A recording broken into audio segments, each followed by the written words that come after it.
Chhatrapati Shivaji Maharaj, Mahatma Jyotiba Phule, Rajshri Shahu Maharaj, doctor Babasaheb Ambedkar, लोकशाहीर अण्णाभाऊ साठे, सर्व महापुरुष यांना विनम्र अभिवादन करून आज चिखला या ठिकाणी महाराष्ट्रामध्ये छत्रपती शिवाजी महाराज आमची अस्मिता आहे. हे शांत आणि ही अस्मिता वाचवण्यासाठी जिजाऊच्या लेकीने जे शौर्य गाजवलं त्याला जय भीम आणि जय शिवराय करण्यासाठी या ठिकाणी मी आलो.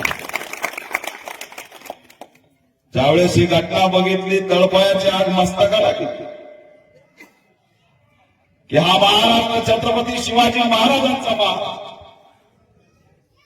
डॉक्टर बाबासाहेब आंबेडकरांच्या संविधानावरती चालणारा महाराष्ट्र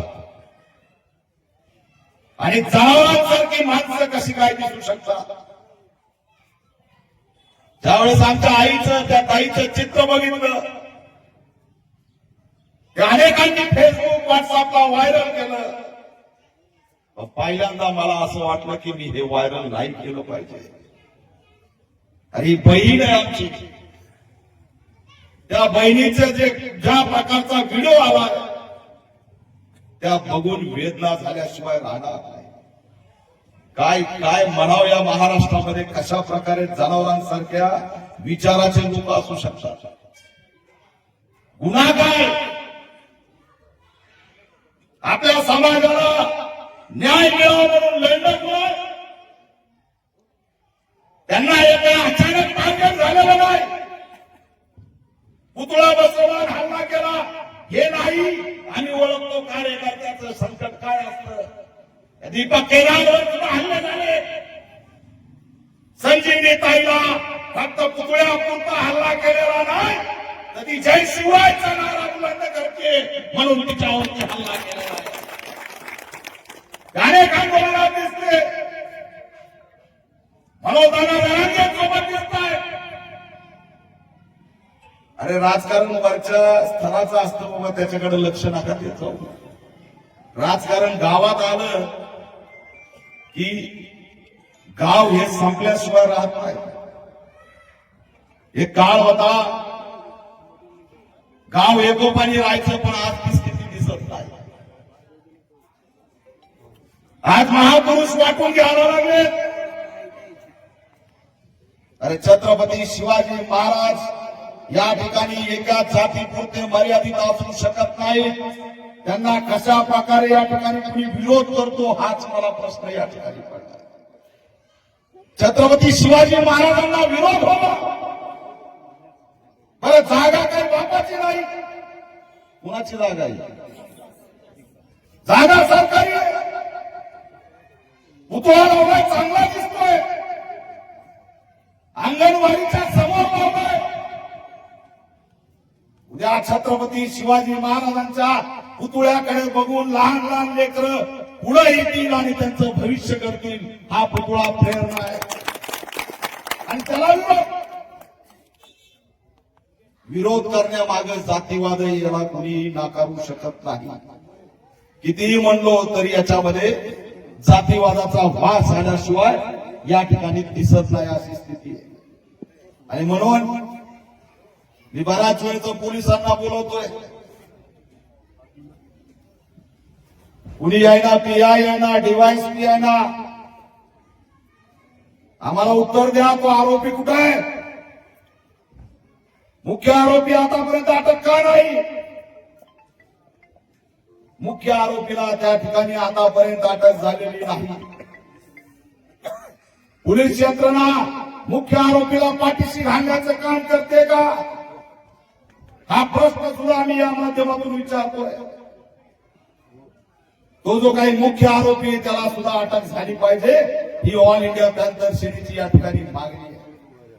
ताई, आम्हाला तुमच्याबद्दल खूप या ठिकाणी हळहळ व्यक्त करतोय की तुम्ही स्वतःच्या घरासाठी लढा दिला नाही, तुम्हाला काहीतरी मागणी स्वतःची योजना पाहिजे म्हणून लढा दिला नाही, तर तुम्ही त्या ठिकाणी माझ्या छत्रपती शिवाजी महाराजांचं स्मारक उभा राहिलं पाहिजे यासाठी लढायची आणि मरायची तयारी दाखवली, त्याबद्दल खऱ्या अर्थाने तुम्हाला सलाम करतो. ही जिजाऊची लेक आहे आणि बुलढाण्यामध्ये जर जिजाऊच्या लेकीवर अन्याय होत असेल तर हा भीम सैनिक शांत बसणार नाही. तिच्या केसाला जरी धक्का लागला तर या ठिकाणी समाज व्यक्त करा, आम्ही सोडणार नाही. हा इशारा सुद्धा चिखल्यामधून मी या ठिकाणी देतोय. कदाचित सहन केलं जाणार नाही. ही आमची बहीण आहे. बुलढाणा हा जिजाऊचा जन्मस्थळ आहे. सिंदखेडराजा बाजूला आहे आणि जिजाऊच्या लेकीवर हात टाकण्याची हिंमत होते, त्याचे कपडे फाडण्याची हिंमत होते आणि हे सरकार मात्र काहीच करत नाही. हे सरकार जर कंगना राऊतला घरावर काही झालं तर कंगना राऊतला Z+ सुरक्षा देते का नाही? आणि प्राजक्ता माळीला एका मिनिटात मुख्यमंत्री भेटतात. आज 2 दिवस झाले मुख्यमंत्र्याचा आला का तुम्हाला फोन? साधं स्टेटमेंट नाही, कुणाचं ट्विट नाही. काय पाहिजे? मतासाठी बोलणार नाही. तुम्ही मतासाठी जगा, जातीसाठी जगा, मानवतेसाठी आम्ही पुढे येऊ. या ठिकाणी छत्रपती शिवाजी महाराजांचं सोन्याचं आबादी ठेवल्याशिवाय राहणार नाही. हा हल्ला फक्त चिखल्यामध्ये आमच्या बहिणीवर नाही तर छत्रपती शिवाजी महाराजांच्या अस्मितेवरील हा हल्ला आहे. आणि म्हणून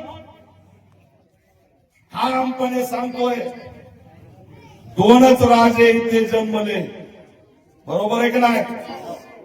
एक त्या रायगडावर आणि एक त्या चौदार तळ्यावर. काही तुम्ही दाखवून दिलं की तुम्ही जिजाऊची लेक आहे. तुम्ही खाली पडलेला बघितल्या, तुमचे कपडे फाटलेले बघितले, तुमच्या सोबतच्या एका ताईच्या त्या ठिकाणी पाय फुटल्याला आम्ही बघितलाय. किती वेदना तुम्हाला होत होत्या. मोठा जमाव त्या ठिकाणी उभा होता आणि त्या जमावासमोर तुम्ही पुन्हा एकदा उठून धावून गेला. हे दुसरं कुणीच करू शकत नाही. शूरवीरांची अवलाद संजीवनी ताई यांनी करून दाखवलेलं आहे आणि ही असणारी खरी लढाई आहे. पण आता राजकारण सुरू झालंय, त्यांच्यावर आरोप केले जात आहे. आमदार काल आला, कोण आहे आमदार इथे? अरे जोरात बोला रे बाबा. अरे मी बोलतोय, तुम्हाला काय होतंय? कायंदेला सांगा वाईंदे होतील, आमच्या नादी लागायचं नाही.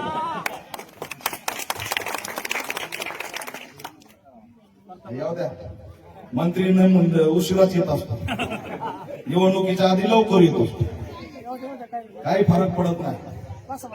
सगळ्याला इथं मंत्री संत्री आमदार खासदार काही नाही. आमच्या सगळ्याचा बाप छत्रपती शिवाजी महाराज.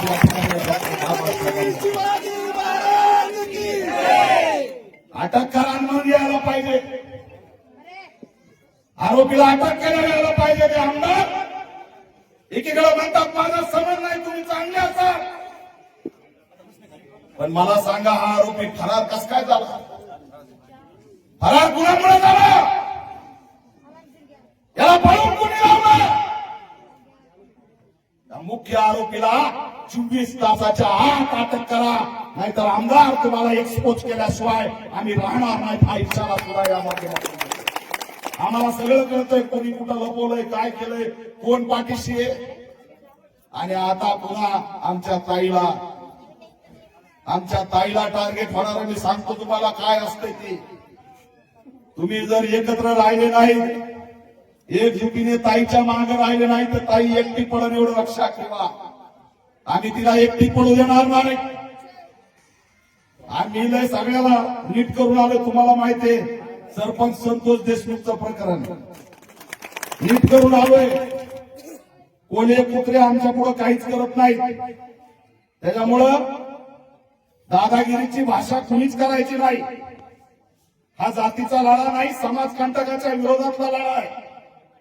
आम्ही त्यांना समाजकंटक म्हणतो, त्या जातीचा सुद्धा उल्लेख करत नाही.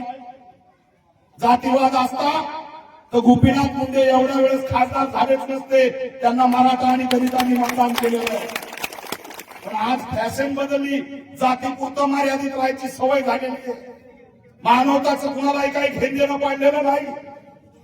जिजाऊची लेख, रमाईची लेख, सावित्रीची लेख, अहिल्याची लेख ही महाराष्ट्राची लेख आहे. आणि तिच्यावर जर कोणी हात टाकत असेल तर जातीच्या पलीकडे जाऊन पंकजाताई मुंडेंनी निषेध केला पाहिजे होता, परंतु तो केला नाही. हे दुर्दैव वाटतं. यापुढे दोन समाजातला वाद नाही, हा वाद आहे महिलावरती अन्याय झालाय. महिलेचे कपडे पाडले, तिचे दिडवळे निघाले, खैरलांची आम्ही बघितलेली आहे, सुरेखा त्या ठिकाणी तर करून मतदानी आम्ही बघितलेली आहे. पुन्हा संजीवनी होऊ देणार नाही, पुन्हा नावाचा खैरलांची होऊ देणार नाही. आणि म्हणून पुन्हा ताईला अटक त्या ठिकाणी अटॅक केला जाईल. मी पोलिसांना सांगतोय, त्यांना पोलीस संरक्षण द्या, मुख्य आरोपीला अटक करा, दंगलीचं वातावरण करणाऱ्यावरती लक्ष ठेवा. मला कमाल वाटते, 2 पोलीस होते वाटतं इथे. कोण होते? 4 होते. आणि 8 दिवसापासून वातावरण दूषित होतं, तरी आयबी कुठं गेली?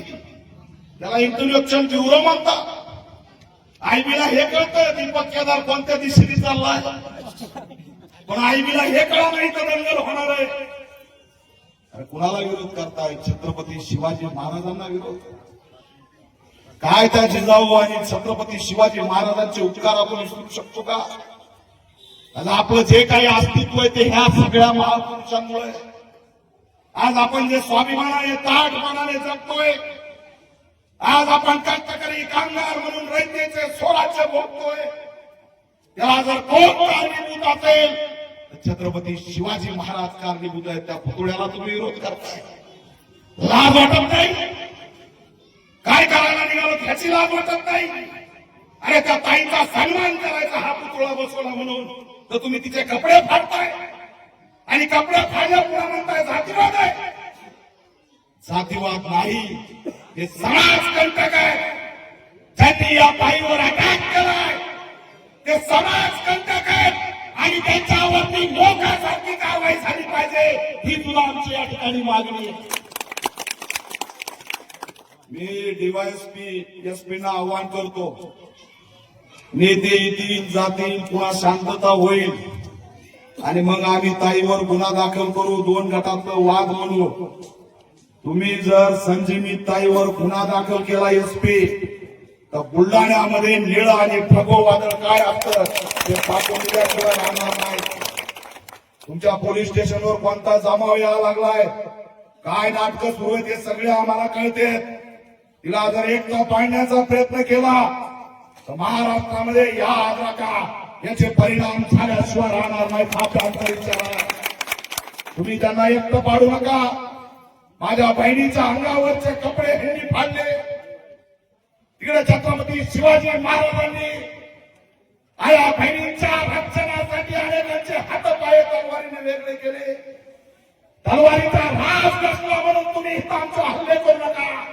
तलवारीपेक्षा धारदार शस्त्र आहे, आणि त्याचं नाव आहे डॉक्टर बाबासाहेब आंबेडकरांचं संविधान. ते तुम्हाला सोडणार नाही. हे कायद्याचं राज्य आहे, इथं दादागिरी चालणार नाही. म्हणजे कुणाची दादागिरी असो ती खपून घेतली जाणार नाही.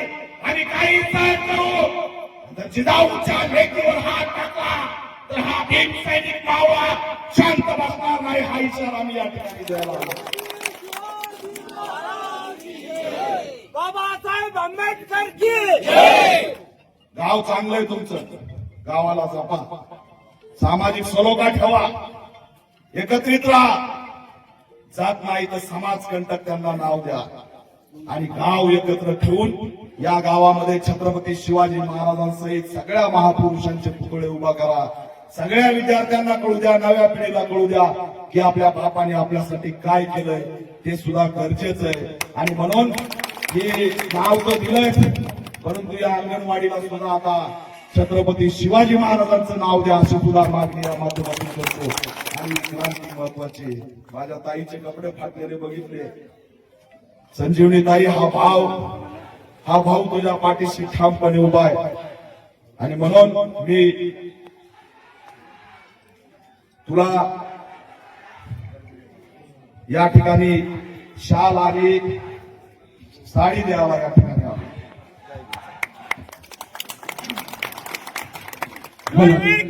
या ठिकाणी ऑल इंडिया महिला सेनेचे राष्ट्रीय अध्यक्ष सन्माननीय दीपक भाई आपल्या या रंगआगीचा या ठिकाणी सन्मान करत होते.